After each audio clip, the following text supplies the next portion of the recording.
For number 3, I went with the Jada Toys Nano Metal Figs. Ooh. I think that it was Adam that pointed out that they fit so well with the vintage micro figures that at this point my regret is that I didn't pick up the Street Fighter Jada Nano Metal Figs. Oh, But I Totally. thought they were outstanding. I really like them. Something we didn't mention about the Jada vehicles when Paddy mentioned it, they actually scale with Micro Machines, and Micro Machines have just brought out that Protection Force set, which have a Vamp and a Mobat homage in them as well. So that is amazing. And so the fact that... And the whale. And the whale, thank you. And you could argue maybe the Action Man helicopter and... But in any case, yeah, the fact they scale perfectly with Micro Machines is the best thing for me ever. But carry on. You're talking about metal figs, and you're right, they're great. Yeah, I kind of debated between the figures and the vehicles, but I ended up going with the figures because I thought that those are something that I'm going to want a lot more of those for them just keep on making them. There's a lot more Joes to be done. And then number 2, I chose. Sorry, carry on. I wasn't even sure if this qualified as merchandise because it's so much the thing itself that it doesn't even feel ancillary or anything. But G.I. Joe Operation Blackout. Good shout. For the Xbox, and getting a G.I. Joe video game doesn't happen that often. It really doesn't. Rise of Cobra.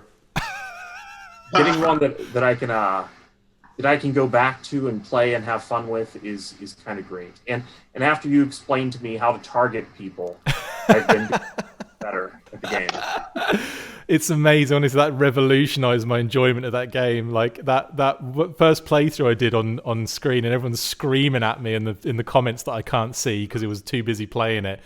And it's like, just use the bloody trigger. And I was like, oh yeah, bang, bang, bang, bang. And it's so much easier. But no, that's a great shout because it has to be in the merch section because we only had the one game come out. We couldn't do the top 3 G.I. Joe games of the year. So Operation Blackout PC, Operation Blackout Xbox, Anyway, no, great shout. And it's a cracking game and really enjoyable. And big shout out to Iguana B, Daniel Winkler, who we did speak to this year as well. On the show, cracking guy, lovely team out there that are doing great work, and we will be getting more kind of more stuff involved with Operation Blackout in the future. So very exciting. And then I went with my last one as the G.I. Joe Sunbow vinyl record album. Yay. Nice. This largely was just because it's something that I've wanted for a long time. I wanted the music from the Sunbow series to be given its due and to just be handed to us for us to listen to on its own. So it's been a long time coming, and I'm just very happy to have it. Operation Blackout, I think, actually did include in one of the bonuses some of the music from it as well. So that's in there, a little bit of a sampling. If you have, I'm not sure if that's just in the deluxe version of the game. Yeah. Or if that's standard version. No, the soundtrack comes with the deluxe content, which you got with the pre-orders with the other games, or you can get now. I think maybe it's I think it's over now for the PC as well. It was on Steam as a separate thing. I imagine it will be re-released in some way, shape, or form as like a bundle. But also you can stream it on Spotify, on music, and on other formats as well, like loads of different, like Google Music and all that kind of jazz. So yeah, you can get that in pretty much every single facet you can think of. And people were still moaning that there wasn't a CD release. I'm like, are you serious? Like, you can literally listen to it anywhere now. And download it and burn a CD, guys. Thank you, Paddy.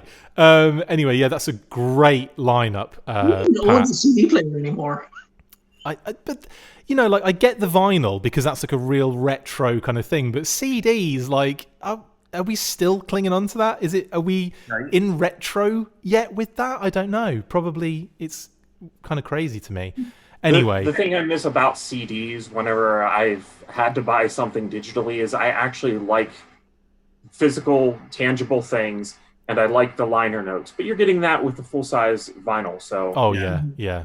And also 2 versions of it as well. There was the Barnes and Noble exclusive, which everyone rushed out to get curbside pickup for that one. But yeah, that's a cracking call, mate, and that's definitely in my top 3. Spoiler alert. Is it? Did I put it in my top 3? I'm pretty sure I did. Next. We just need it to come in the mail to you between now and whenever you give your top 3, and then it will just become. Yeah, that's automatically. You can. That's a very good point. But also, you can also lord it over me that I don't have the nano metal figs in hand yet. So you can lord that one over. I don't know how you don't have those. Those, you know what? They're available on Walmart.com, and you could just order them. Are they? Yeah. Okay, yeah. I'm doing that as soon as I get off here. I'm not sure if they're a Walmart exclusive, because whenever Walmart gets those in, they get like a case of 12, and they're priced a little bit differently than what a normal pack that size of nano metal figs would be. So I kind of wonder if are they a Walmart exclusive? Could be. They haven't said that anywhere, but yeah, possibly. Anyway, okay, so next up is Eric, mate. Take us through your top 3 merch of the year, please, bud. Okay, starting with number 3, I'm going to say the GameStop Cobra Commander replica helmet. Brilliant. That thing is rad. It is unreal. Photos of it did not do it justice until people started getting it and showing photos of them wearing it and stuff like that. That thing is cool. And Patrick touched on this a little bit about how iconic Cobra Commander's mirrored face mask is. There's only a couple, other than in G.I. Joe, there's only like 1 or 2 things that mirrored face mask kind of exists in science fiction or anything like that. So it's become so iconic to Cobra Commander himself. And that helmet is great. It's kind of based on the original design, which is my favorite. And it's just really cool. And I wish I had the money to buy it. I may just steal Chris's. Yeah, I was going to say, just mine's. I would have it at hand, but it is lit. I put it on top of the out of my reach. It's on show. What? It's amazing. What's really cool about it is if you inside, you've got like loads of detail. Like they've packed it with like loads of like lines and like just detailing, and the Cobra sigils in there. They've got really, really high-end padding in there too. So it's like it all comes out Velcro, but it's really easy to kind of put together. But when you put it on, it's so comfortable. And the actual mirror itself, the mirror mask, is one way, obviously. So people can see in, but you can't see out. And it's only to keep walking into things. But like the if you plays tricks on Cobra Commander where he switches his masks like that, and Cobra Commander doesn't know what he's doing in the morning when he wakes up. When I have this light on that I'm using for this recording now, you can actually see my face through it because obviously they can't do it perfectly, but it's just so good, honestly. So big shout out to the guys that designed that, because it's actually a bit ingenious, like what they've managed to do, and it's comfortable. It sits on the head comfortably. There's a little bit of an element of, the breathing, like kind of a bit of breath kind of on there. But if you're wearing a mask underneath as well, that's a little handy tip. That helps too. Anyway, brilliant shout out there, Eric. Next. The next one I'm going to pick is the world's smallest snake eyes. Cute. I love those world's smallest items, all of them. I don't buy all of them and stuff, but I always look at them in the stores and stuff when I see them, like whether it's My Little Pony or Transformers, any of those. I have some of the Transformer ones. I never found the Snake Eyes. I did see the Duke and the Roadblock, and all the paint at that scale is kind of sloppy and a mess. So that's why I'm picking Snake Eyes on this, because he's all black, and it just is really fun and cute. And I love taking those little mini things and putting them in a 12-inch figure's hand. It looks like they've got a toy, and I always love doing that sort of thing. I love that item. And then I'm also going to say the Jada Toys Nano Hollywood Rides, which Patty had touched on. And I love things as a kid. I was the only like car thing. I love pictures of vehicles. I'm still kind of hunting down to collect a full set of the original vintage G.I. Joe vehicles. Like a couple, I find them in enough condition for me before. So, but I love those, and I love the little minis. I bought the Transformer ones from that same line of Bumblebee, Starscream, and Optimus Prime, and I'm hoping to eventually find the G.I. Joe ones. But I love those vehicles that they put in there, the Snowcat and the Vamp and stuff like that. Like, just very cool. Absolutely, and the mini vehicles are great, and I love the fact that they scale with Micro Machines. It's like the best thing ever. Really. Which brings me to my merch, to my top 3 merch. I'll start with the G.I. Joe Sunbow vinyl record album. Again, absolutely superb. So happy they did that, and I'll make a slight difference, and I will shout out the Barnes and Noble red vinyl version, because just having a cute difference there, and also to kind of flash up a different image. But again, different, and also different. You get a poster with it. You get a different kind of cover art. So there's a lot of different aspects to that, and it's worth having the 2 versions, definitely. And shout out to Kate for buying me a record player for my birthday. Absolutely. Oh, really, nice. I know, it's gorgeous as well. Like, super, super awesome. So we've been rocking that, and it's Bluetooth as well. So we've got a little speaker, and you can Bluetooth the audio. It is amazing. Future tech meets retro vintage styling. So that's number 3. Number 2, again, it's been talked to death already. Both of my 2 and 1 have been. But the Nano Hollywood rides are just brilliant. I won't go into any more detail. They're just so much fun. Looking forward to way more coming out, because at Toy Fair, Jada did show off like pretty much a wave lineup for the next like 3 or 4 waves. So there's some really cool stuff coming if that continues, and I hope it does. And then of the number 1, it's that helmet. That helmet is unreal. Helmet. It's just brilliant. Again, don't need to go into any more details. It's just fantastic. So great shout for everyone that mentioned all those different things. That's the merch of 2020. Now we move on to our final segment of the day, and everyone's like, finally. It's top 3 non-Joe toys of 2020. So let's start with Paddy again. Coming back to you, mate. Take us through your top 3. So this year, Jazzwares got the license to Halo. And I love me a bit of a little Halo. So their 6-inch figures look like trash. I saw them in Smith's the other day, actually, and I'm like, no, God, no. But their 4-inch line is actually pretty great. For what they are, like the 4-inch figures are priced about €12, which is about $13. And they're fine. They're not as, really well articulated as, as some of the collector 4-inch toy lines, but they're grand for what they are.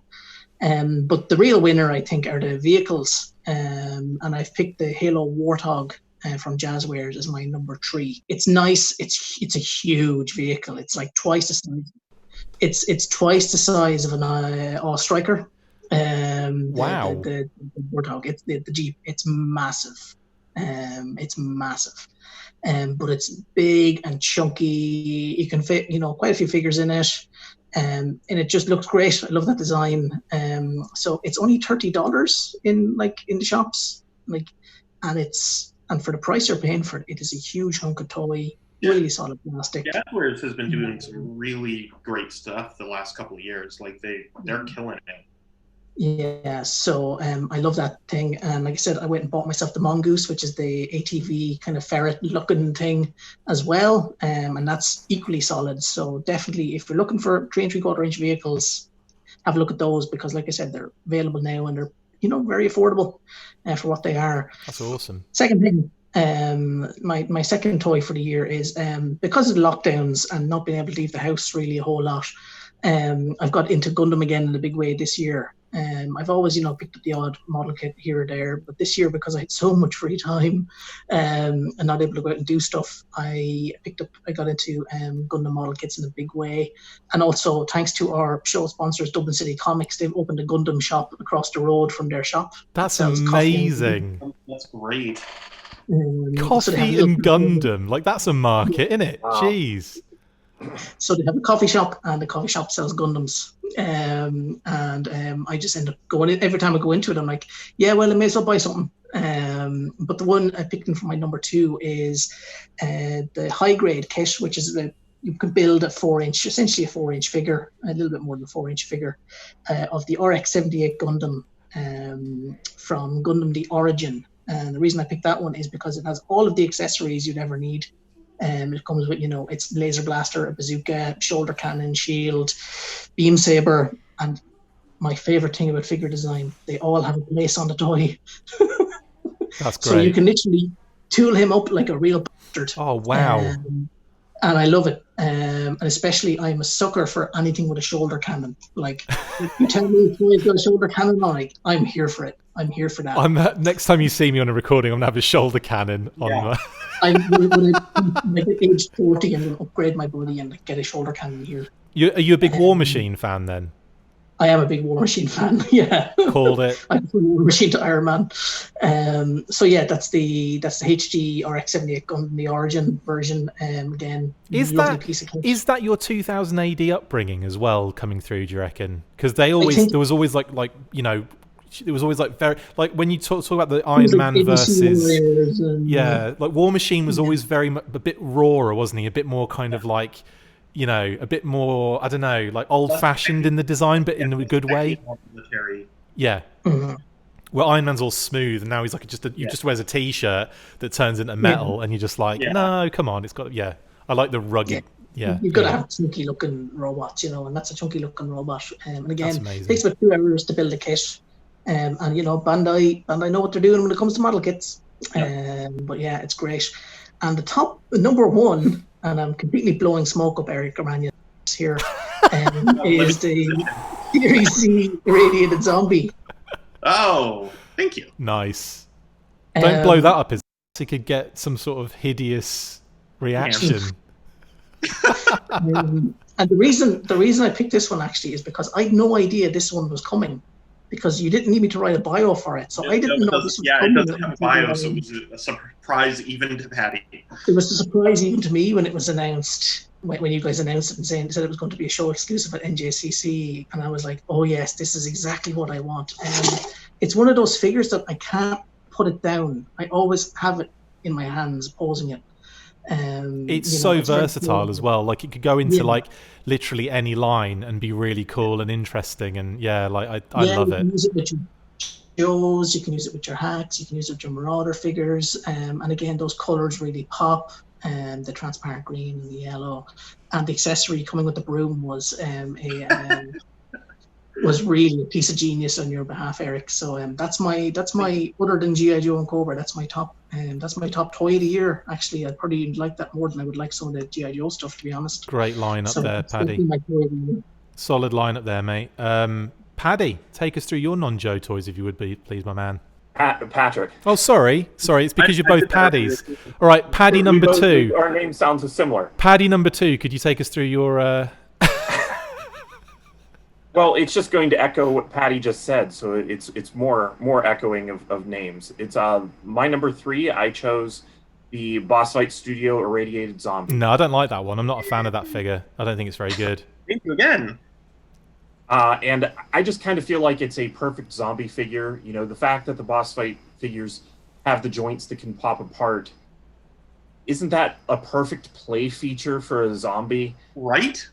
Mm-hmm. The fact that they're also very sturdy, you could pop the arms off and not worry about them breaking. Pop them off, pop it back on. When I got this figure in hand, happened to actually be right around the same time that there was a toy show in Monroeville, Pennsylvania. So I took the figure with me and just had some fun. Amazing. All where Dawn of the Dead was shot, taking a few pictures of the figure in there. So it's a great figure. It's excellent. Everything you guys have already touched on is all true. I like that figure a lot. Thank you. And then for my number 2, and maybe this actually is where I have a case of getting something in my hands recently, and then it becoming You've pulled the McLeod. Is Transformers PTGS09 Super Megatron. Cool. And the reason why I was thinking at the time that I put this on my list is the fact that I've kind of wanted this figure ever since I heard about the character existing at the tail end of Generation 1. that figure is one of the ones that probably should have existed at the end of G1 in Japan, and it just never happened. So the fact that the current Transformers toy line, which arguably is the best Transformers toy line that's existed, has gone to such lengths that they are including obscure characters like that is great. And it's a lot of fun. He actually, not only can you change the face on the figure, you can change his headband. So he has a couple of different looks to him that he can have, because he transforms from Super Megatron to Ultra Megatron. So I just love that one. And then the number one that I chose, and I have him behind me here so that I'm not so that I can illustrate who I mean, is the Diaclone DA50 Warudo's Gigantor. Easy for you to say, Pat. Yeah. It is a lot to say. He's pretty amazing. It's a big figure for Diaclone. Wow. Scale figure. Jeez. So that is amazing.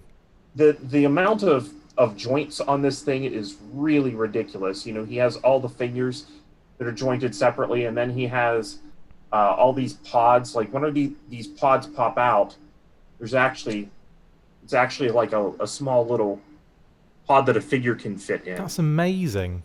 He's ultra detailed, and I think that he's a lot of fun. I like his giant Christmas tree sword as well. Yeah. The Diaclone line, whenever they came out with the bad guys, the Warudos, I think that they may not have put their best foot forward. They're good little figures, the tiny little mechs, but getting them together, they can look a little confusing at what I'm even looking at. Yeah. So getting one in hand that is a solid character was a huge boost for me. But I'm nervous right now because I've seen how much this thing has gone up market. So I'm going to carefully put him back. You're going to place him back in. You're going to put him in like blimmin' ice cabinet. Yeah, like freeze him like Megatron under the Hoover Dam. That's amazing, man. I was going to say, when you're talking about Megatron, there's a real kind of Gundam vibe to that particular design, isn't there, on that character? Oh, for sure. And he goes up against in Generation 1, in Japan, Optimus Prime had died again and came back in I think it was a Return of Convoy again as Star Convoy. And Star Convoy, in my opinion, also has a lot of Gundam influence. Yeah, very much so. Color deco-wise as well, yeah, totally agree with that. Great shouts there, mate. That blooming Diaclone thing is insane. Like, that's the first time I've seen it, I think. That is absolutely brilliant. Good shout out. Okay, now Eric, it's up to you for your top 3 other brand toys of the year.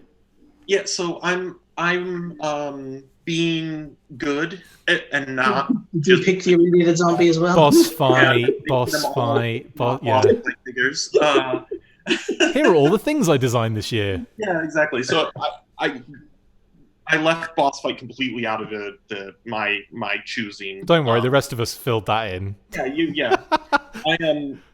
So my number 3 is actually the RED non-transforming Optimus Prime. I love super articulation on a figure, and I really have enjoyed the 3 of these that have come out, the Megatron, the Soundwave, and the Optimus Prime. But the Optimus Prime kind of takes the cake for me. He has really nice articulation. He's fun to pose and play with. He comes with his energy axe, which is one of my favorite scenes in the cartoon ever, where they fight on the dam. And I really enjoy this figure. I'm not I'm a big Transformers fan, but I'm not a huge Transformers collector. You can say nerd. Yeah, I'm a big Transformers nerd, but I'm not a huge collector, and partially because I think with all the kibble and all the pieces and everything, they end up very much looking kind of eclectic on my shelf whenever I have gotten into them. One of the reasons I like the RED line is it's so streamlined to look exactly like the Sunbow animation, which is my favorite designs visually for Transformers. I'm not a car guy, so I don't care if he turns into a truck or whatever. Like, that doesn't bother me. I think it's cool just to have them, on the shelf, as robots. So that's my number one. My number two is the Mattel Target exclusive Elite, the Target exclusive Elite Eddie Guerrero with the "I'm Your Poppy" T-shirt and stuff. Eddie Guerrero is one of my favorite wrestlers of all time. He may be my favorite wrestler of all time, and he's just we lost him early in his career, and he there hasn't been an Eddie Guerrero for a few years for Mattel, so it was very cool that they put him out. And this one, he has this amazing face sculpt where he's kind of got this like awkward smile, and it looks just like him, and he's got this great, like, his hair is like bleached kind of on the top with like these highlights and stuff. It's just a great paint job, great figure, great likeness, and it's got all of his attitude and his like smarmy kind of character. It's really good.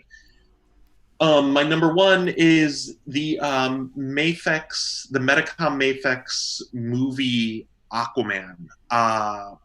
I'm a big DC fan. I'm a big Aquaman fan, as everyone knows. But I don't think you've ever mentioned it, mate. I don't think. No, I rarely talk about it, but yeah, I love that Aquaman movie, and the Mafex figure is so articulated and so gorgeous. It looks brilliant. It looks really cool.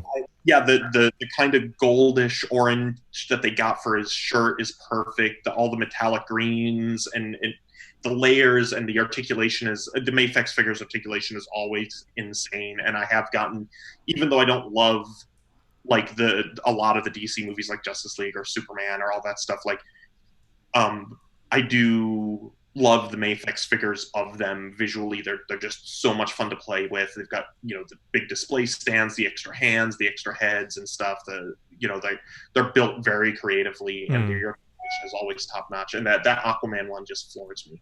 It's just gorgeous thing to play with. Fantastic. Okay, well, cool. Another cracking lineup of non-Joe branded items this year. Now, okay, back on to me now. Now, I had a bit of difficulty with this because I have managed to get quite a lot of stuff this year. I've kind of got into Transformers in like a peripheral way.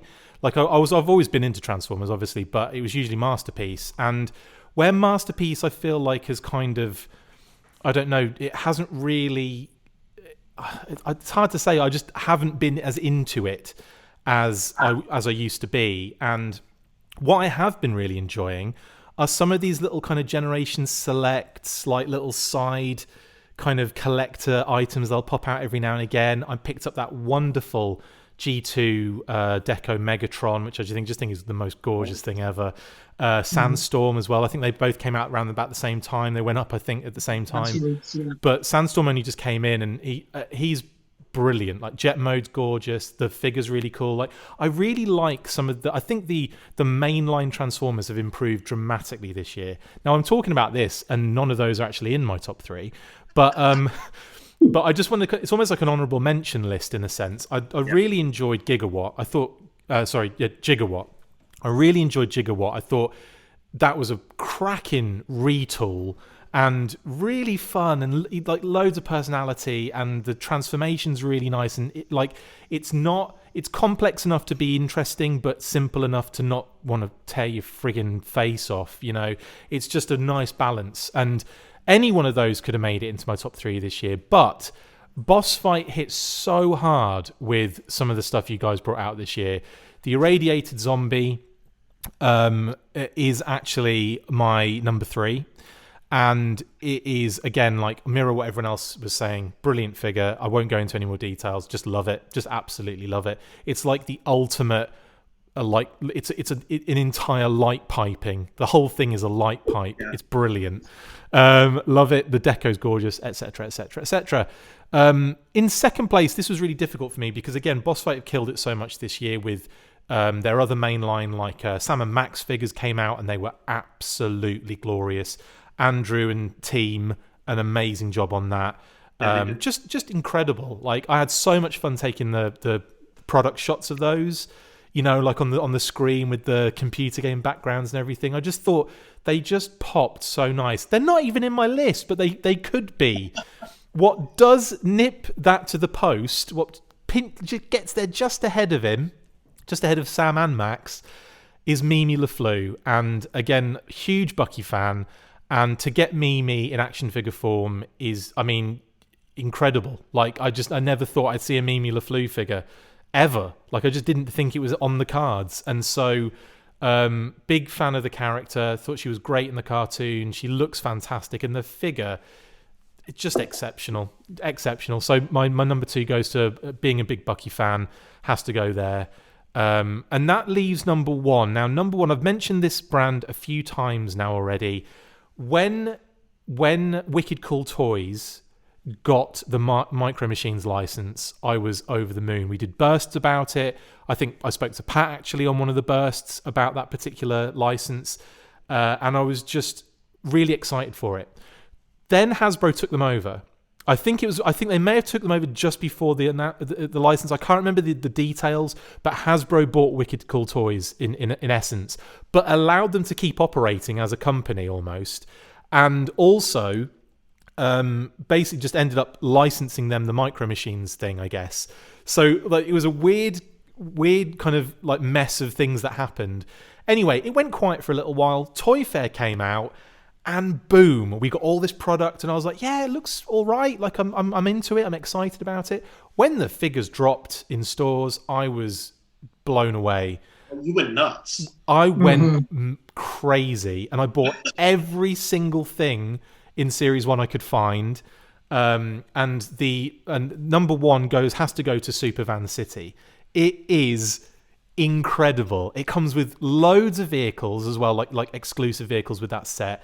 It's so much fun. The vehicle itself is just huge and brilliant. It's there. I'm not moving it because this whole shelf will collapse. But it's brilliant, and it's like the vehicle itself in its main mode is great. When you open it out and it's got all those different sections, incredible. All the play sets connect to it. You get these little plastic backgrounds that connect. With like when all the little kind of like 3 or 6, 5 and 3 packs, they all come in these little plastic backgrounds and they all connect. It's just incredible. So for me, it has to be it has to be that. It has to be Micro Machines Super Van City at number 1. But there's been so much stuff. I mean, like when I think of the NECA Turtle stuff, I mean, Justin has just been through his the NECA Turtle stuff's been incredible. The Super 7 stuff, like their 6-inch stuff, like the Toxie, was brilliant. Their turtle stuff's been incredible. Like it's just too ridiculous right now. And I'm really surprised we got what we did in this year. You know, like it's amazing. It's been a good year for toys, honestly. I actually think it was this section, the non G.I. Joe stuff, was the hardest for me to do because I change my mind so often. I could have included 5 different boss fight products in my top 3 easily because the Steeds came this year as well. The Advent calendar was this year as well. So I was really torn between which of these 3 boss fight things do I include. I didn't want to make it all boss fight because that would be a bit too, suck up. Yeah, so that's why I wanted to just leave him 1 in there. That's why I picked the Irradiated Zombie. But like I could have picked any 2 other Gundam kits that came out this year that were really great. I could have picked the other Halo vehicle. I could have picked. It's just been a really good year. I know we've just complained about not getting stock and not getting stuff out there, but like this is a really solid year for toys. If it really is. There's been some really good stuff. So a lot of the Star Wars Black 6-inch line has just been fantastic. The Mandalorian. The Mandalorian. Star Wars at all, And that's funny because I definitely think the Mandalorian has ignited my love of Star Wars again. Like I was so nonplussed, and not not necessarily in the same way people were nonplussed about it. I think I was oversaturated with Star Wars for a long period of time, and I felt like some of the figures weren't necessarily interesting enough to kind of get my attention. But like the Mandalorian is like, again, like it's put me right back on top of loving Star Wars again, really. it's a very different way to tell Star Wars storytelling wise. It really is very interesting and fun to watch because of that. And top three shows of the year, then, guys. Ready? I'm kidding. Amazing. Well, guys, we'll all be Korean dramas about cooking, so we don't want to go there. Guys, thank you so much for jumping on and doing this top three little chat with Little Chat. It's about 2 hours long. I've got so much work to do. No, it's been great, and it's been brilliant kind of reminiscing over this, what has been a terrible but also pretty good year in some ways. Yeah, totally weird. But any last words from you guys, Paddy? No. I'm just like, Merry Christmas or anything. Yeah, talk to you. I mean, if I knew that we weren't talking to each other in like 4 days' time to do another one of these recordings. Yeah, to do the New Year's Day special. Yeah. I'd be a bit more teary-eyed, but we should film that like we're all really hungover after a really rough night. We should. I will be. What I would like to say is, I think the Joe community probably owes Chris a little bit of a pat on the back for the amount of content he put out this year. I agree. And it's been. But I mean, you think of some of the interviews you've had this year. It's been a good year for that. Yeah. The guys from Guanabees, you got a lot of the artists who did the classified stuff. Dan Mumford, Tracy Ching. Yeah, it was. Really... We had Lenny on twice, and the second interview we did to him is actually a really fantastic interview. The kind of the designer's commentary he did on those the classified line and so on he did with you. So you've put out some really, really great stuff this year. Even the stuff I have been involved in, it's been great. Honestly, I would add to that all the work you put into Assembly Required for those videos. Yeah. That you just reminded me of that. I just had PTSD then of staying up all night to get that done. Oh my God, that was the worst. And it was said to you offline, but your G-Force panel for Assembly Required, yourself and me, Pat, you and Chris. Oh, that was fun. Yeah, let's if we're doing kind of like semi shout outs, then Brian Sauer, Assembly Required, Travis, all of the guys that did an amazing job to make that kind of come together. And yeah, a lot of work went into that, Pat, didn't it? I mean, you were there for 2 recordings for Joe Declassified and the recording for the GeForce panel. So you put your time in as well there, mate. So I appreciate the help and everything with that too. Yeah, you've been killing it on Full Force, killing it, and just you're tearing up the podcast. Oh, you guys world on this. This year has been hard for everybody, and thank you for all the Boss Fight fans who are out there. Thank you to the Boss Fight family. We have all been working our asses off trying to keep people engaged, keep people happy. We started Meredith Franks has been pushing us very hard to do like the custom classes and the online videos, and Chris helps with all of that stuff. Personally, he helps me and the team over at Lucha Libre Figures and Facts, our podcast about Lucha Libre toys. And he does he's doing killer production work on that for us. And I didn't know he's getting nothing but thanks for it. So I get paid in, oh, this is good. Yeah, exactly. It's paid and so it's been, and as a personal note, like to Chris and Kate, thank you for keeping the Araña family sane. For everybody who doesn't know, we've been staying in the same bubble so we can see each other at least once a week and watch a show or a movie and get, order dinner or make dinner or something. So we do have some human contact outside of the family during pandemic. Humans a stretch, mate, there. But no, I appreciate that. That's a lovely thing to say, guys. I really do appreciate all of that. I wasn't fishing for it. That wasn't in the notes either. I didn't put on there. I didn't put a note on there. So hang on. It says praise Chris. Each of you praise Chris for different things now. Yeah. No, I appreciate that very much. And I've really enjoyed this year. In this sense, I've enjoyed this year. I've enjoyed speaking to you guys on a regular basis. I really enjoyed our watch-alongs, which we're going to be doing. We're going to be sparking back up in 2021. So We'll get Eric and Paddy back on those ones. And Patrick, if you want to jump in, if you're ever free, mate, you're also welcome to do that because they are fun. Action Force Resolute, so we're gonna have to get the whole team on that, aren't we? Oh yeah. God, I've got a lot of work to do. Jeez. Okay, my face just changed then when I realised how much we have to do in 2021. It's been an absolute pleasure, guys. I will be speaking to you again in 2021. We'll be doing the New Year's Day special, although we'll be recording that in advance. That's the magic gone. Thanks again for jumping on, and like I said before, lovely to have you all on again, full force. And we're going to swing back over to, I think we're going to swing over to Brian Hickey now with our top 3 comics of the year.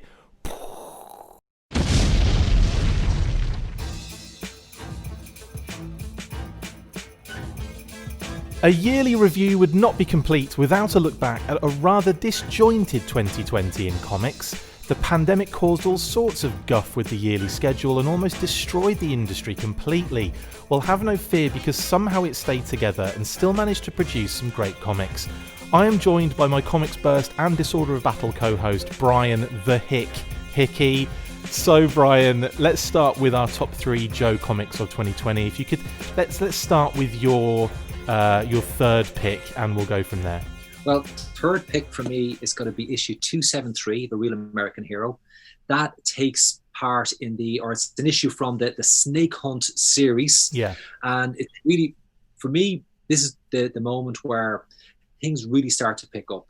We have a bit of we've talked about this on the comics. Yeah. There's a bit of a lull as the Joes are kind of trying to, mobilize and then demobilize and mobilize again. But when you get to issue 273, things are really starting to happen. It kicks off. We've got a crack team led by Lady J coming in, by parachute into the roof over the spring. Oh yeah, that Halo insertion team was one of my favorite aspects of the whole issue, I think. Yeah. And then while that's happening, we have Throwdown is breaking out of custody and causing some chaos inside. And really, it's the issue that lays the foundation for the epic conclusion, which is the massive battle that takes place in and around the Civic Centre in Springfield. So that for me is it delivers the action that we were waiting for months, gets delivered in that particular episode. So that's why that's coming in at my number 3. I have to agree on that one. I think that was out of all of the Snake Hunt issues, that was the one that we were kind of waiting to kind of actually, it finally got going. They finally got the action started kicking off, and it was like, oh, okay, this is what we've been waiting for. But yeah, I have to agree on that. I think another good one actually was one of the mobilization issues where we saw Tiger Force hit and run. I thought that was just a lovely little touch. But again, yeah, you're right. And my actual favorite issue from Snake Hunt was from 2019, and it was the aerial battle that we couldn't include because it wasn't even this year. How have we only had, I don't know, that so few issues this year? It's crazy how COVID's affected it, isn't it? I actually forgot, like you, I actually went straight for that. That's number 3 in the Snake Hunt run. I went straight for that one as my kind of top issue from that run. And it was like August or something, wasn't it? Yeah. August 2019. We're like, yeah, we can't have that one. Because obviously the epic aerial battle, which runs for most of that issue, is fantastic. It's a great piece of writing. The artwork is magnificent. The action is it's so over the top, but it's brilliant. But last year, that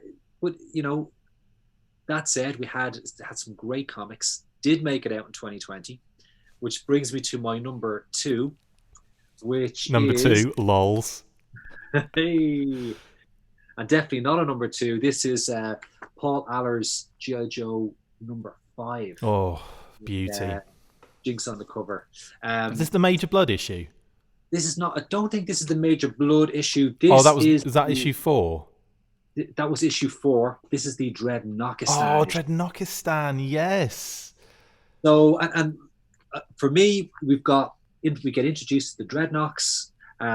We have Jinx leading a team, like a rescue team, effectively, and the mission seems to be going brilliant as Jinx starts to really kind of warm to the Dreadnoks. Yeah. She fits the Dreadnoks more than she fits G.I. Joe, doesn't she, I think? Absolutely. In this episode, for sure. And the mission goes south, ultimately, and it ends up being disastrous both for G.I. Joe and for Zartan and the people that he's tried to rescue and help. It's a tragic story. It also has some great kind of uplifting moments as well. And just in general, the artwork and coloring on this one is superb, which it is on all these issues in this particular one. Yeah. So this is that's coming at my number 2.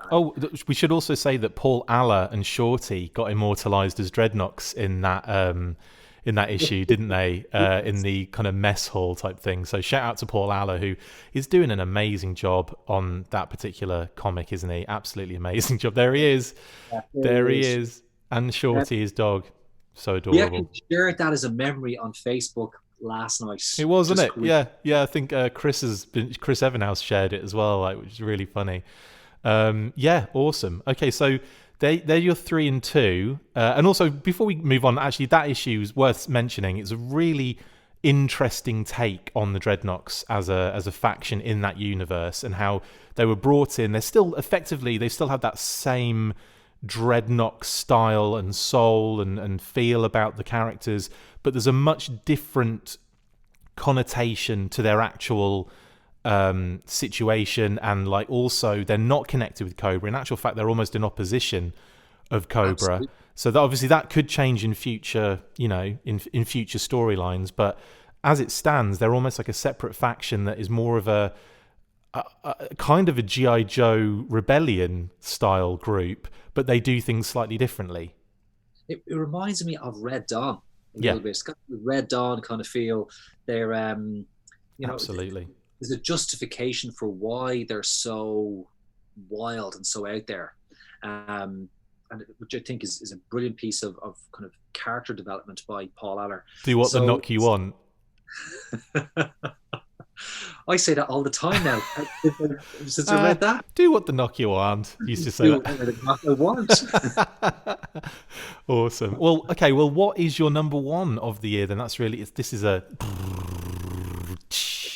number 1 is coming in with Paul Aller's G.I. Joe number 7. Oh, absolute beauty! And it was hard not to have this at number 1. It's not necessarily the most action-packed G.I. Joe comic that we've had. It's a great comic, though.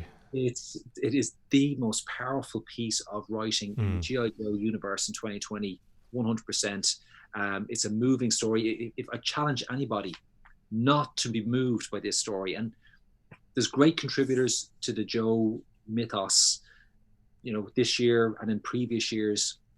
Larry Hama has written some amazingly touching stories, but when you look at this particular episode and how Paul Aller deals with such a sensitive issue of post-traumatic stress disorder, and having to deal with all of that kind of baggage that you bring home when you've been out on service, it's a superb piece of writing. And even kind of in parallel to that, how he treats the relationship between Scarlet and Duke, because obviously we only get to see Duke now in this run as a flashback. Yeah. So how he develops their relationship for us is just beautifully and sensitively done. And then when you take a look at the artwork on that, how Chris and Brittany have kind of penciled and colored Scarlet's life, her environment, when she's really at her lowest level, and then how visually how that's kind of all changed as she's coming through all of the different challenges she has to overcome. It's superbly handled. It's just a piece of creative genius, and that's why that's my number 1 for 2020. Well, interesting you should say that's your number 1. That's my number 3. So we'll start with my top 3 of the year G.I. Joe comics. Basically just literally running straight from your number 1 to my number 3. And one of the only reasons I did that was because we wanted to kind of vary some of our picks. We kind of discussed this beforehand, but I couldn't keep this particular issue out of my top 3. So it was one of those things where I want to mention it, but let's face it, it's gonna have to be in there somewhere. because it was such a good issue. So I basically mirror everything you say. That's my number 3. My number 2 is actually the most recent issue of A Real American Hero, which really kind of came out of nowhere following Snake Hunt. And like we have talked about, the whole thing where I had a few issues with Snake Hunt as a whole story arc. It wasn't as impactful as I wanted it to be, and it didn't really have that kind of gravitas that a lot of Larry's arcs have had, even in recent years. Like the Silent Option was one of my favorite little storylines that Larry came up with, and even the Dawn of the Arashikage storyline was fantastic as well. So there was big shoes to fill, I guess, and I just don't think it met the expectations I had, and because of that, I was really happy that this Untold Tales crept out just before we finished the year. So it's basically issue 276. It is Untold Tales Part 1. And we haven't actually done a comics burst about this yet. I'm in the process of catching up with Brian. We've just finished 27. We've just finished the last Snake Hunt issue, which will be going out probably at this rate next year, with everything else that's going on. And we've just finished Paul Aller's issue 10 as well, recording wise. So we'll be getting those out after this after this Christmas period is over. And then we'll hopefully be able to catch up and get really caught up to this amazing issue, which I'm not going to give too much away, but it feels like a return to Larry's kind of like his best, and like the basics that made his storytelling, and basically trimming the team down, having like a little special mission type thing, but it's like a throwback. So it's a flashback to an older time. It's a Trucial Abysmia setting, and it's a really cool little mission and story with some cool characters. So that's all I'll say on that. But for me, that was basically kind of coming back to Larry's best in that sense. Have you had a chance? You've had a chance to read that one, haven't you, Brian? That, and totally echo what you say there. It's a very gritty piece of storytelling. He's the smaller team, the grittier action. The story itself isn't even that complex, but it's really well told. Yeah. And you got Nito Diaz in there on the artwork, always a plus for me. So that's a great number 2. That's fantastic. Number 2 makes it sound really bad. So that is my number 2. My number 1, a little kind of preface here, is it was always going to have to be an Aller issue, because the story those guys have managed to kind of put together for G.I. Joe this year has been magnificent. Like from issue 1 in 2019, I believe it was, now going into this year, up to 10 now, and then we've got Castle Fall, which I'm guessing will come out in the new year, possibly just beforehand. I'm not sure, but that kind of double issue, I guess, to kind of almost, I think, kind of complete this story arc that's been kind of going on, or at least kind of like tie up some loose ends, has been just an amazing run of issues. But the standout for me personally, and I think it had a lot to do with the fact that we had so many ridiculous deaths in it. And that is issue 9, and that is the tunnel rat in the sewers being pursued by bats, trying to stay alive while he's recounting this mission that's gone awry, and it's just incredible. And obviously, like, there are a lot of mid-tier to slightly upper tier characters that do get offed, and they're not characters that have been shown before, so it's like a one and done. It's almost like their one appearance is also them dying, so it's like, wow. And I mean, this is where I want to shout out other people involved in the kind of process. Obviously, we had Chris Evenhouse, who did a lot of the work on that issue 7, who did all the artwork on issue 7. Brittany Pierce colors, which have been exceptional, like, throughout this series. So, the art on this particular issue was Ryan Kelly, so they kind of switched that up, a touch.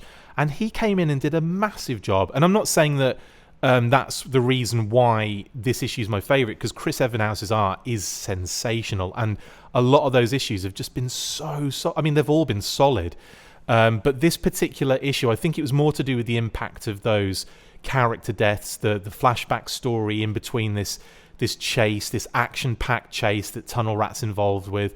It just again built this world. They get a win, even though it's a really big loss as well at the same time, with all of the people that they lose in it, and it's just fantastic. So that was one of the most impactful issues for me. So cracking job on art from Ryan Kelly, amazing again from Brittany Pear's colours have just been, I just can't get over how great she is on this book. It's just sensational. So that's my number one. Yeah, that's brilliant. That is, absolutely love that. That is a great issue. It's particularly dark in terms of literally that it's underground, and also in terms of subject matter.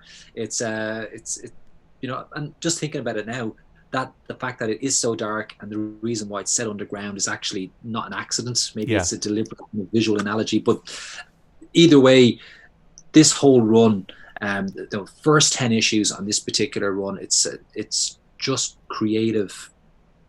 What did I call it? Visual ecstasy. Visual ecstasy, and I called it Vextasy based on that. That's what it is. Creative visual ecstasy.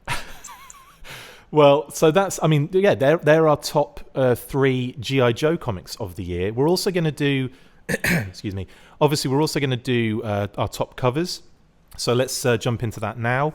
And Brian, if you could kick us off with your number 3 of the year in the cover department, please. My number 3 is, well, it's kind of cheating a little bit here because it's not just one cover. It's a whole run of 5 covers. Cheater. But, you kind of have to tackle these as a group. Agreed. So over the course of the Snake Hunt run, anyone who's been listening to the regular burst knows that I'm collecting the cover B variants, and I have a complete run of 271 to 275, which is that beautiful montage of the entire G.I. Joe squad, including some deceased members. And I just think that's a phenomenal piece of artwork. It's there's so much detail gone into that. There's so much research gone into that as well. And I know on that one, you had people like Diana Davis as kind of consultants and advisors kind of helping with that. And while I don't know for sure, I could certainly see that cover will be an area where you can have an expert like Diana come in and give a lot of kind of insights about the different characters. And obviously you got some fantastic kind of vehicles in the background as well. I just think it's a smashing, planned out and executed piece of artwork. So that's my number 3. Awesome. My number 2 has got to go to again. It's a Real American Hero cover variant. It's the retailer incentive for issue number 269, where John Wall gave us an amazing scrap iron portrait. The beauty of John Wall's work is that it has nothing to do with the issue. He's never ties himself into anything that's going on in the story. I always feel the brief is, John, just do something cool. We don't care. And then he just does whatever he wants, I have to say, like, as an honourable mention at this point, his low light hiding behind the tree with the bats behind him was a really good standout one as well. But I think the scrap iron one is pretty cool. I would love that as a poster and properly framed in my office. I think that would be great. It's a magnificent piece of work, but not as magnificent as my number 1 choice, which is, and these are all really close, by the way. I mean, that John Wall cover is amazing. Yeah. But just ever so slightly better is my number 1, Chris Evenhouse's Baroness for G.I. Joe number 10. Beautiful. Which, and we'll obviously talk in a lot more detail about that when we get the comics burst out there. But I just think he's somebody who's captured the essence of the Baroness in every way possible. She's elegant. She's, she has that kind of regal air about her. She is beautiful, but at the same time, she's a leader. She is a strategist, and she is deadly. And to bring all of these different kind of characteristics together in a single illustration that's so minimally done. We're talking, simple lines, simple shapes, and 2 or 3 colors max. Yeah, it really is. It's a masterpiece of visual art, and that is my number one G.I. Joe cover. I would say it's like simple and effective, but it's actually, when you really look at it, there's loads going on in it, like real close up. So it's a beautiful cover, and exceptional work from Chris again at 100%. My top three are significantly different, and again, we went over these beforehand so that we wouldn't necessarily cross too much. But I have to say, again, we have to have an Alla cover in here, or I say Alla, like that run of issues had so many beautiful covers. We had art by Chris Evenhouse himself. We had the Freddie Williams, Freddie Williams. Is it Freddie Williams Jr. the second? So many names. With the Freddie Williams covers, we had covers by Ryan Kelly. We had, and then this one at number 3 was actually by Scott Drummond, and it is the G.I. Joe issue 9 retailer incentive, and it has Tiger, Scarlet, and Roadblock coming in on their zip wire. And what was really interesting about this is this was one of those covers where, when we looked at it first, when we actually discussed it on the Comics Burst, I hadn't noticed about 3 aspects of it that are clear once you realise what's going on and you actually look at it. Because I'd seen it and thought, that's a really nice dynamic cover. But in actual fact, you're looking at the window of this building, like looking into an office, right? And then on that window, you can clearly see is that kind of harpooned clamp, which is like dug into that glass on the zip line, and you see the reflection on the window of the 3 characters coming in, at different points on that zip line, just kind of zipping in to smash through that window into that Cobra office. And it is just so beautifully done. And obviously those aspects are so subtle that when I first saw it, I just thought we were looking at them coming at you, and it's just not the case. It's the reflection of them smashing into this window. It's almost like from Tiger's perspective as he's looking at the window. That's what the idea was in terms of the kind of the layout. So that is up there for me as one of the best this year. Just beautifully done, well executed, and it just has aspects to it that you don't notice. And you take another look and you're like, oh wow, and then you take another look and you're like, you're finding stuff all the time, and I love that about some covers. That is a brilliant cover. And I remember we discussed that on the burst, and it was almost as we were discussing that option, we started to realize, oh, and it's got this, and oh, see that, and it was all just coming together for us, right? Like live, practically. So that's a brilliant choice. Excellent. I had to cut a bit out of that as well, because we were like, hang on, is this what it is? And then we were like kind of umming and erring over it for a bit, and like, yeah, that must be what it is. It's just so funny how.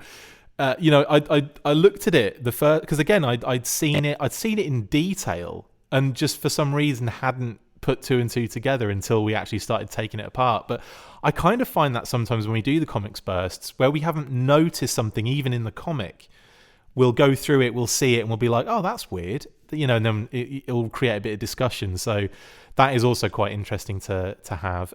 Okay, so my number 2.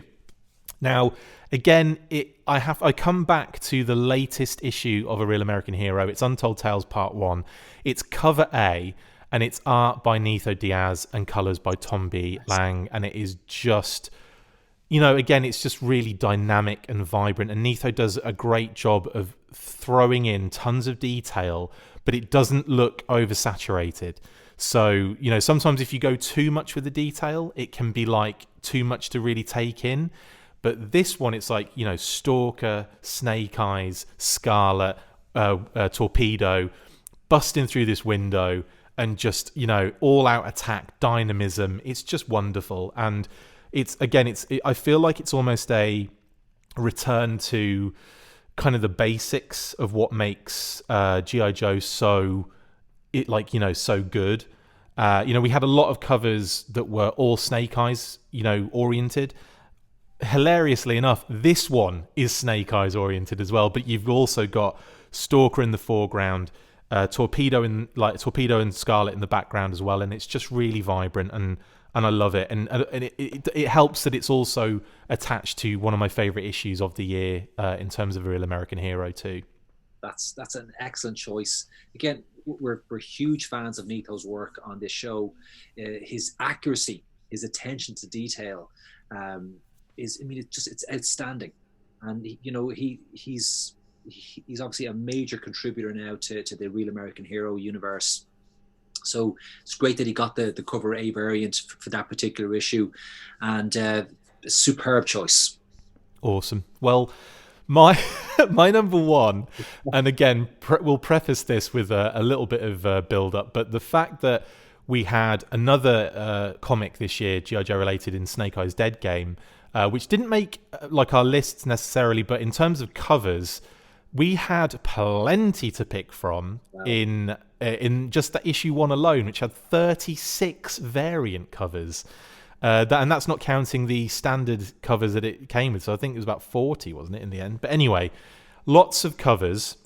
Now, my favourite of the year is one of those variants, and it is the Stadium Comics exclusive from Dead Game issue 1, and that is art and colours by Nuno Pereira, and it is the homage cover of the Incredible Hulk issue 181, which came out in 1962, which was the first appearance of Wolverine as well. So it's got that, it's literally like almost, the title's exactly the same position.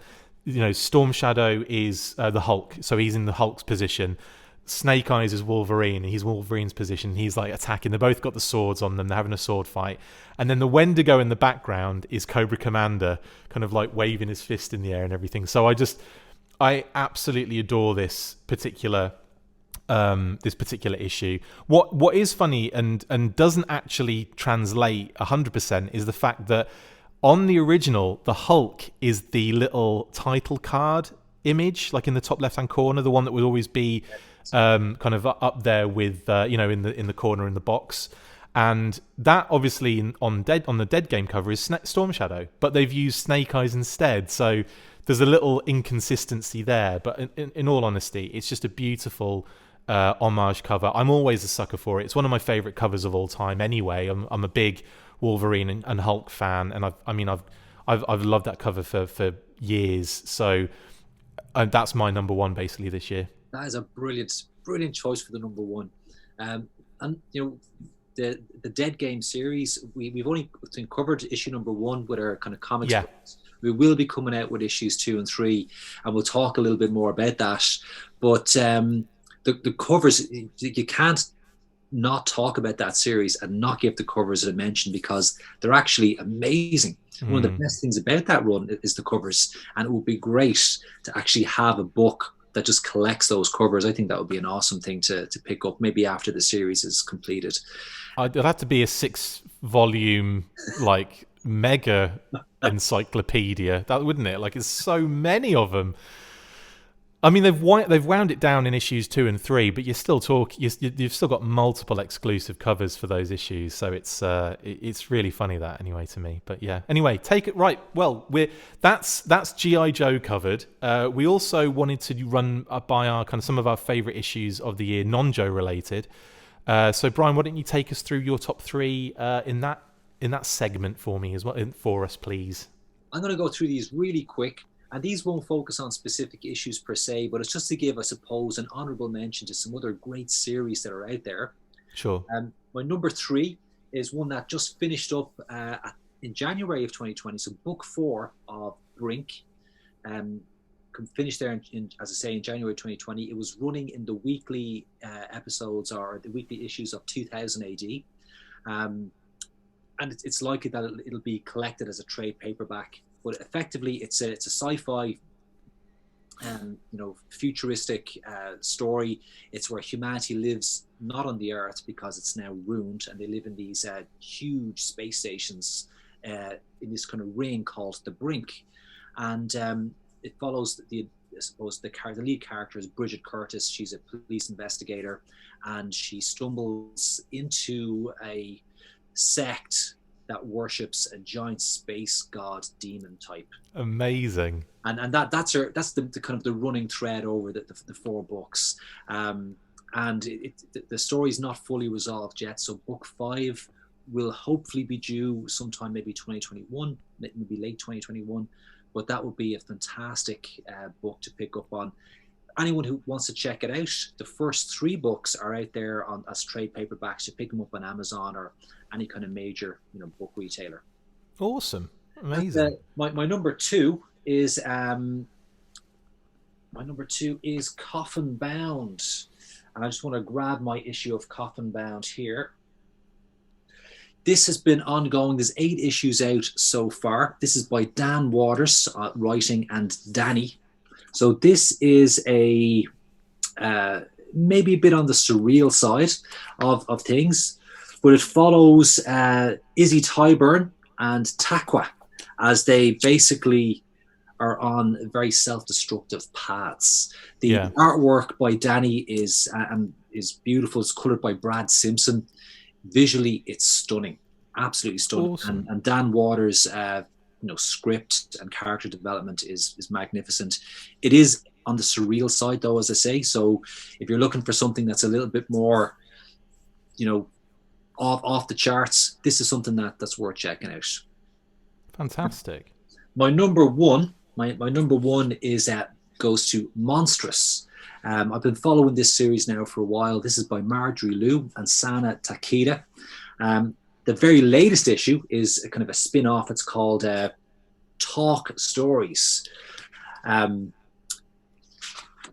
It's just an absolute mind-blowing story. So it follows Micah Happel, who is possessed by a demon god. And she's really trying to come to terms with who she is and the monster that exists within her, and discover a lot about her past, which is kind of a bit of a mystery both to her and to us as the reader. Yeah. And all of this happens in the middle of kind of a massive conflict between, humans and half-humans. So it's a magical story. It is a fantasy adventure, but the human stories and the human themes that run through it are mind-blowing and very, very touching. And more than once I've shed tears of joy and tears of tragedy reading this particular series. So highly recommend that. And we should shout out Sana Takeda as well, who actually did the art for the Snake Supreme Cobra Commander classified figure box art. So she's amazing. And again, like the work that I've seen, the stuff I've seen from Monstrous as well is phenomenal. So that's a big shout, man, and totally with you on that one. That's definitely one I really want to try and check out myself. Based again, like usually it takes something like a G.I. Joe connection often for me to kind of go, oh, I'll check that out. And this is a prime example of that situation kind of cropping up. So brilliant, man. Awesome. Great. Well, my 3 are slightly easier because, and this is partly due to, we moved earlier in the year from Missouri to Pawtucket and Rhode Island. So when we kind of moved here, I never ended up kind of, getting a new comic store because guess what? As soon as we got here, we were in quarantine and the pandemic kicked off. So, the comic industry took a bit of a real blow. And obviously we weren't going to stores. I wasn't doing anything like that. And I didn't have the time again, the time would usually be me going to the store to pick up my pull list. But that wasn't the case this time. And it wasn't as easy to say, well, I've got some time. I'll just, download it and read it on the app. I just didn't get any time to do anything. So I ended up kind of slipping in terms of reading other issues. I read obviously G.I. Joe related issues to keep up with Comics Bursts and to do Comics Bursts. So in terms of like other comics, the only 3 I read that weren't G.I. Joe this year, which makes it really easy for this list, are the following. In 3rd place, we have ROM Dire Wraiths. Now, this is one that Brian and I covered, issue 1, 2, and 3, is finally getting finished very, very soon. Chris Ryle has been on Twitter recently to say, yes, it's going to be done. It's going to be coming out very soon. So brilliant. That was like thank goodness, we'll finally get an end to that mini story arc. But the issues that we did get, Brian and I were actually on the Comics Burst really surprised at how good and how much we enjoyed them, that they actually were. So big shout out to Chris Ryle, to Sal Buscema. There's a whole like list of people involved in that one. Actually, you've got Luca Pizzari, who did a lot of the covers, Guy Dorian Sr., Sal Buscema, Jim Boswell, Ross Campbell on colors as well. So there was a big team involved in kind of creating these issues, and it kind of switched a little bit, didn't it, from issue to issue. So yeah, so that was a big one. So Rom Die Wraiths, big shout out to Chris Ryle and the team on that one. Anything to say on that, Brian? That's it's a great little prequel to the events that kind of pan out later in the ROM comics, but it's a superb story, really, really well told, pulling in a lot of different elements, both from the Hasbro combined universe and tying in real history. It's just a great piece of storytelling. I'm really looking forward to that being concluded, hopefully in early 2021. Yeah, the kind of Inhumanoids homages in the Inhumanauts were really cool as well. And there was lots of stuff in there. There was, like you say, there was like old school kind of G.I. Joe references almost. It was just really, it's just really cool and totally took me by surprise. So that hits in number 3. Now for number 2 is an issue I've kind of been reading on the low, but really, really enjoy it, mainly because of its kind of very throwback feel, and that is Transformers 84. Now, this one is like, Simon Furman returns in terms of, the writing duties. You've got Guido Guidi as an artist and cover artist, much like in the same way that Chris Evenhouse does a lot of both of those kind of aspects of the Allah's run.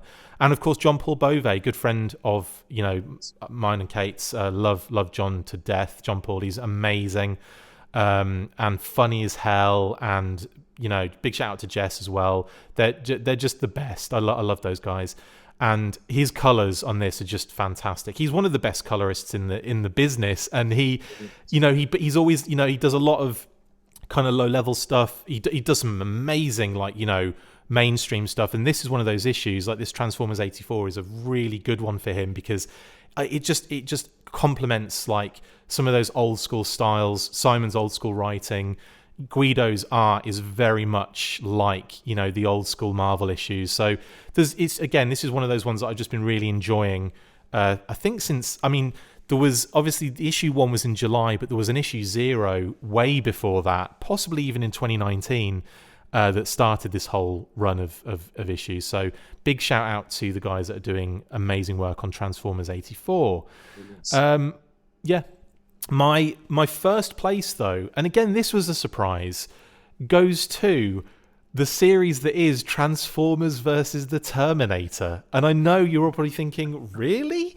But yes, this was another one that surprised the ever-living crap out of me. And big shout out to Anthony Bracali of TFU.info, Transformers University podcast. He is brilliant, and he does some amazing stuff for content creation, like Twitter. His website is full of really interesting kind of bits of Transformers info.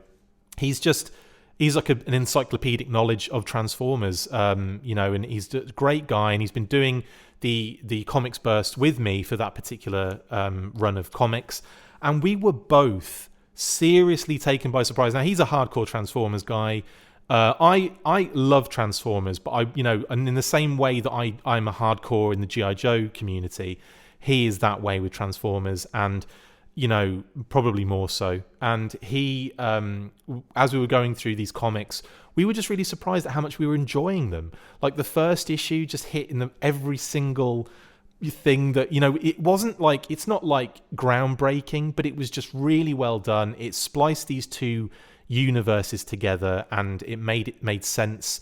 And we haven't done the last issue Comic Burst yet, but that is coming. Obviously, time is a factor. Availability is a factor at the moment, so that probably won't be dropping until after Christmas. But we have got it on the docket, And yeah, it's just been a really fun and bouncy series, and that's been one of my favourites to read and be excited about reading, which is one of the ways that it, that's why it kind of figures so highly in my top 3 of the non-G.I. Joe books of the year. Have you had a chance at all to see those at all, Brian, or read them? That out, Jess.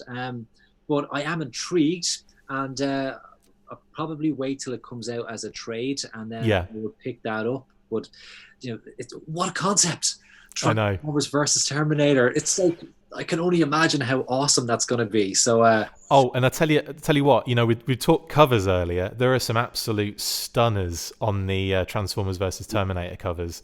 Freddie Williams again jumps on board with Jeremy Colwell on colours. So yeah, there's some beautiful covers there. But anyway, I guess that's it for our comics roundup of 2020. Brian, mate, thank you so much for jumping on and discussing your top 3s. I hope you've enjoyed yourself. I've loved it, and great to come on here and kind of talk about the comics, which I love doing anyway, and great to catch up with you, buddy. That's super. I like the fact Brittany Pears coloured your background halfway through the... You've got the kind of warm light in the background and that kind of blue colour. It is literally... You have turned into a Chris Evenhouse G.I. Joe a la cover, haven't you? I've never looked so good.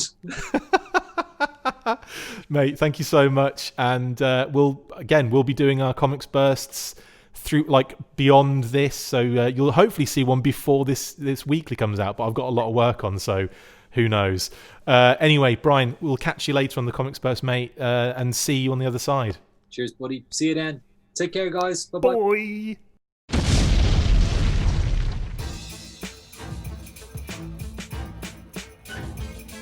Next up, we have shout-outs. So I'm going to start with another shout-out to the amazing Nick and Massa in Demand Toys, Todd, Amber and the team at Kokomo, Chris, Kenny and the team from the toy department, and Aaron at ROMA Collectibles for all coming together for a very special giveaway on the last episode. I know I mentioned them last week, but what a team of absolute heroes for banding together for that massive competition. Love you guys so much for doing that. Big shout out to my wife, Kate, family and friends. We unfortunately won't be able to spend Christmas with a lot of you, and that is truly heartbreaking, but we will make it up. We'll definitely make up for it next year. That's for damn sure. Massive shout out as well to Brian Sauer, the man behind Assembly Required and the amazing graphics for the show. You are an actual legend, my good sir. I may put it all together, but he certainly makes us look very good indeed. And also, I'd also like to shout out to the Full Force presenters for jumping on this special episode. Truly appreciated, and I can't wait to work on even more great content with you guys next year, including you, Justin. And that is obviously, Eric and Paddy and Pat and Adam and you and who else? And Pat. There's a lot of us on this one. Not Adam, actually. He couldn't make it on this one. Why does he get the extra credit?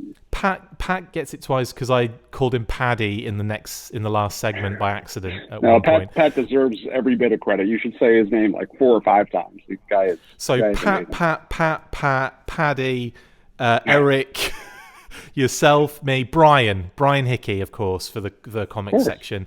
And and Adam, who will be on the New Year's Day special, which we will have for you next Friday, so where we will look forward to 2021 and discussing what we're most looking forward to from G.I. Joe and much, much more.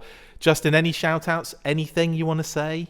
Yeah, I mean, I do have to shout out, and I want to echo your shout-outs about friends and family, about, I've got my wife and 2 kids who have been weathering this storm with us and trying to adjust to this new normal for the holiday season. They're upstairs right now kind of making sugar cookies and getting ready for Christmas and trying to hold things together. The 2 kids are kind of, they're struggling a little bit, but they are putting up with it and dealing with things like troopers and, wish we could have a little bit of a better celebration for them this year, but we're going to do the best we can and hope for better things next year. So I do want to give a shout out to them. And I got to give a shout out to all the Full Force guys, yourself included.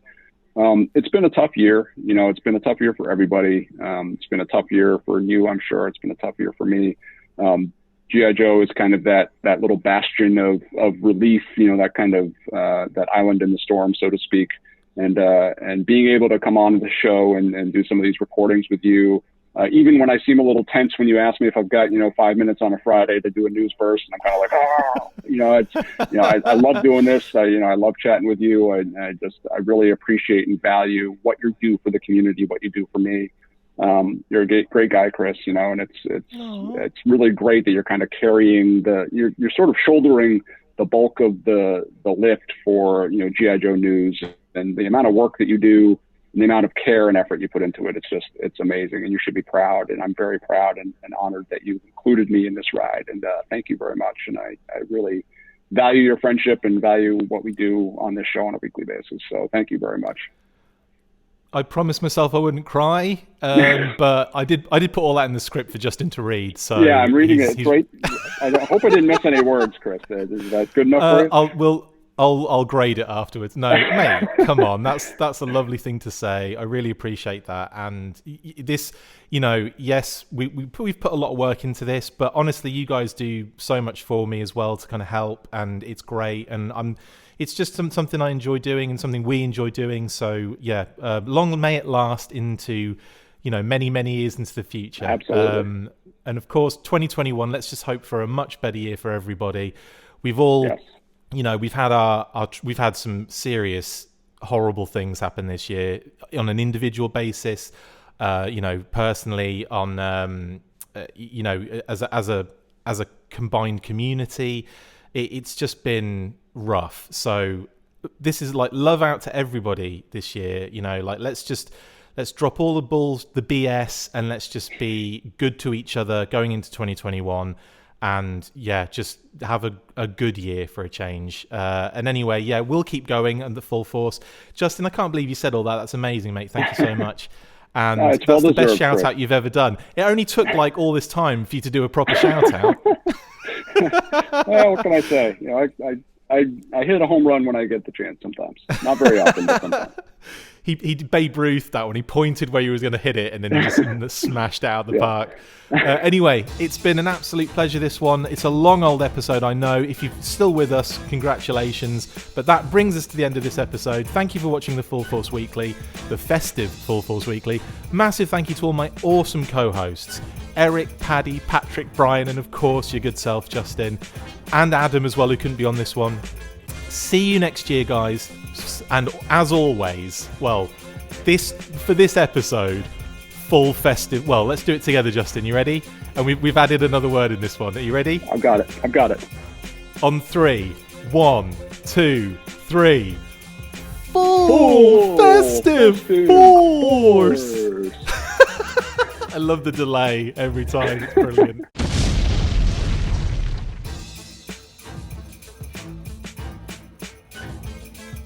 Competition time! Congratulations to Corey Godfrey for winning our super special Christmas giveaway on last week's show, courtesy of not one, but 4 toy retailer giants: In Demand Toys, Kokomo Toys, The Toy Department, and Roma Collectibles. Corey's G.I. Joe related rendition of Jingle Bells was absolutely terrible, so of course he won. Well done, Corey.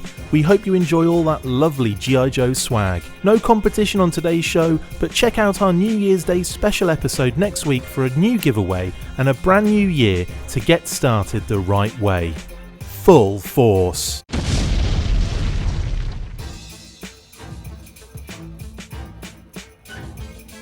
Make sure you get involved with the discussion by liking, sharing and commenting on these videos, and as always you can keep up with the show after listening by following on Twitter at The Full Force, liking the Facebook page facebook.com/The Full Force, and if you would like to contact the show you can message us on either of those platforms with feedback or questions. We have also started a Patreon page, so if you want to see your name up in lights on these videos or enjoy exclusive bonus content, then check out patreon.com/The Full Force Podcast or click the link on any of the posts this podcast appears in. Full Force.